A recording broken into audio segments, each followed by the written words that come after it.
I've never used a Note device or its highly praised companion, the S Pen, before. But honestly, after spending 30 days with it, I have to say, I love it. This is my review of the Samsung Galaxy Note 9. Let's go. I purchased the Note 9 direct from Samsung and I paid for it in full. Here in Canada, they also threw in a pre-order bonus, which was a set of Gear Icon X's. Spec-wise, the Note 9 is going to be as good as it gets for an Android phone in 2018. It comes in two variants, the 6GB of RAM with 128GB of storage, or an impressive 8GB of RAM with 512GB of storage. You can also grab a 512GB SD card from Samsung, and now you're walking around with 1TB of storage in your pocket. Crazy, I know. I opted for the 6GB version in Ocean Blue. Thank you, Samsung, for making 128GB the base storage for the standard model. The Note 9 features a 6.4-inch Quad HD Plus Super AMOLED Infinity display. It's what we've come to expect from Samsung. Big and beautiful. The display is absolutely gorgeous and it does not disappoint. The thing I noticed immediately once picking up the Note 9 is that the frame is a little easier to grip thanks to a subtle chamfer where the glass meets the metal. It goes really well with the more angular design language of the Note. The frame seems to be a little wider too, which helps with accidental touches. Without a doubt, it's a big phone that will require two hands for use, but would you expect any less from a stylus-equipped phone? The weight and size were definitely noticeable when I first switched from the much smaller S9. After 30 days, I can say I've grown very fond of its form factor and I've gotten used to its larger size. Carrying the Note 9 around also isn't really a problem since I typically just toss it into my purse. The Note 9 comes equipped with stereo speakers tuned by AKG. One front-facing speaker in the earpiece and a downward-firing one on the bottom. They sound great and combined with a massive display, make for an amazing experience when consuming media on your phone. The Note 9 still has a headphone jack, which is a dying breed. They also bundled AKG-tuned earbuds in the box, which are surprisingly good. You can tweak the sound quality to your liking using the Sound Alive equalizer in the settings. Taking it one step further, Adapt Sound basically runs a hearing test to provide a personalized sound profile that matches your hearing perfectly. Call quality on the Note 9 has been very good. I use the speakerphone a lot and I'm pleased with how loud it can get. There's no distortion even at high volumes. I especially like the extra volume feature for louder environments. Data and Wi-Fi speeds have been both consistent with other phones I've used in the past, so nothing to report there. I've used the stock Samsung launcher on the Note 9 exclusively since getting the phone rather than just installing Nova Launcher, which I was using on the S9. The stock launcher on the Note 9 has been a very pleasant experience for day-to-day use. It absolutely flies and honestly has not skipped a beat. A knock on Samsung and its software is that it will bog down and start lagging after a few months. Keeping it real, I've used both S9 and S9 Plus since they've launched. The S9 Plus has been hiccup-free.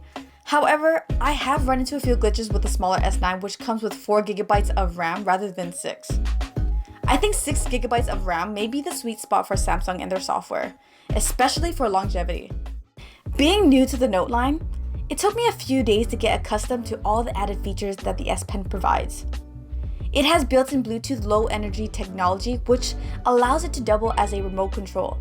My use case has been primarily as a shutter button for taking photos. It's practical, works great, and I can't wait to put it in use for family outings. We can also expect to see more apps integrate the S Pen's remote feature as time goes on. The S Pen's usefulness has been a very pleasant surprise for me. If I'm in a meeting, I love being able to quickly jot down notes without looking like I'm playing on my phone or ignoring everyone around me.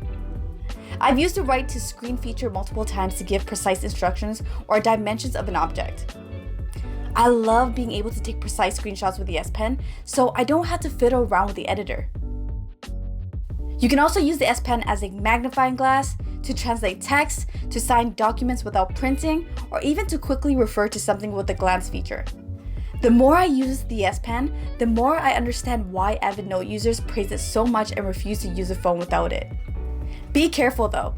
Some are reporting that the clicker can break off if you're too rough when pulling out the S Pen, especially with cases. The 4000 mAh battery for the Note 9 has blown me away, coming from a Samsung Galaxy S9 which only has a 3000 mAh battery. I'm by no means a heavy user, but I used to struggle to get through an entire day with the S9. The Note 9 easily gets me through a day with 30 to 35% left to spare. Peace of mind and not having battery anxiety is definitely welcomed. Much like other flagship Samsung devices, the Note 9 comes equipped with wireless charging, and it's a convenience I really like. I have noticed that the Note 9 tends to heat up more than I'd like it to when wirelessly charging. Turning off fast wireless charging does seem to resolve this, however. Despite that, I'm very happy with the battery performance, and it's going to be tough switching to any phone with a smaller capacity.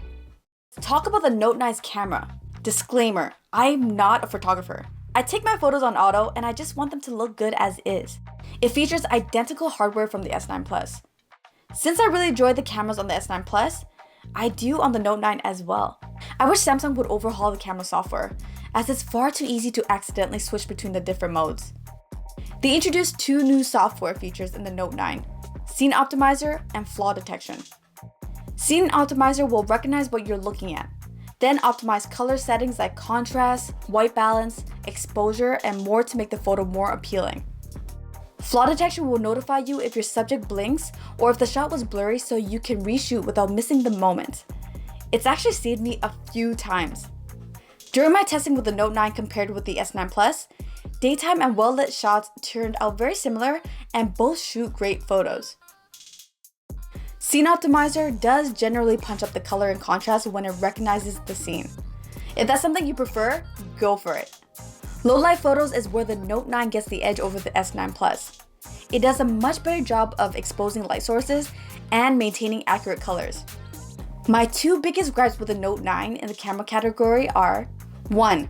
The motion blur that occurs with moving objects. It's especially prevalent in medium to low light scenarios. 2. The front-facing camera could use some work, especially the beauty mode that is still present even when turned all the way down. Overall, I'm very happy with the photos and videos that the Note 9 produces. It's got great cameras.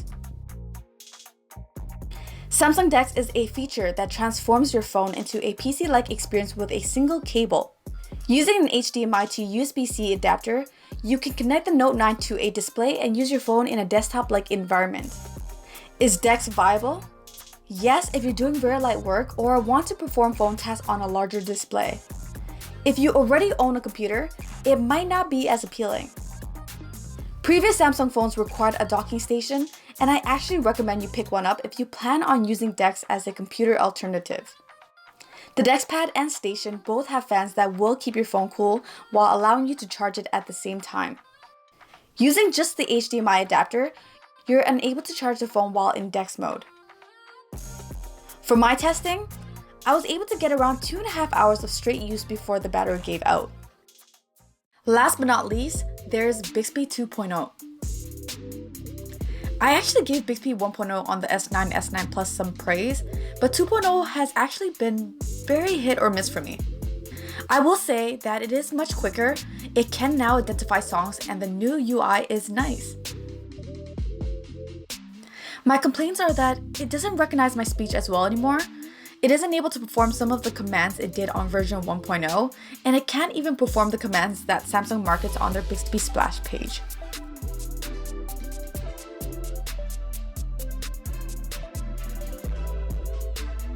I really want to like Bixby, but I feel like Samsung should have had Bixby 2.0 ready to go with the Note 9 launch. It's clearly not close to being primetime ready, and this version is not going to win over any of the Bixby naysayers. Let's see what Bixby 3.0 can bring. There you have it, my complete rundown following 30 days with the Samsung Galaxy Note 9. Yes, the Note 9 is a large phone. Yes, it packs a lot of features more than the average user can wrap their heads around. But that's how Samsung wants it, and honestly, I love it. From a marketing perspective, giving the end user too many options may be overwhelming and considered a bad thing. However, for dedicated Note fans, power users, and those that want features, these options provide the ability to make the Note 9 their own and have it work for them.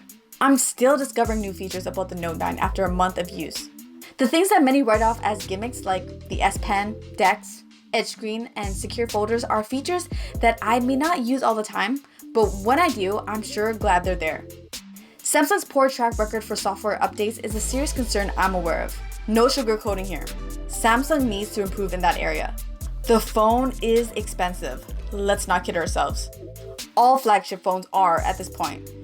But if you can swallow the hefty price, enjoy a feature-packed software experience, and feel like the S Pen can improve your workflow, I think it's a good choice for 2018.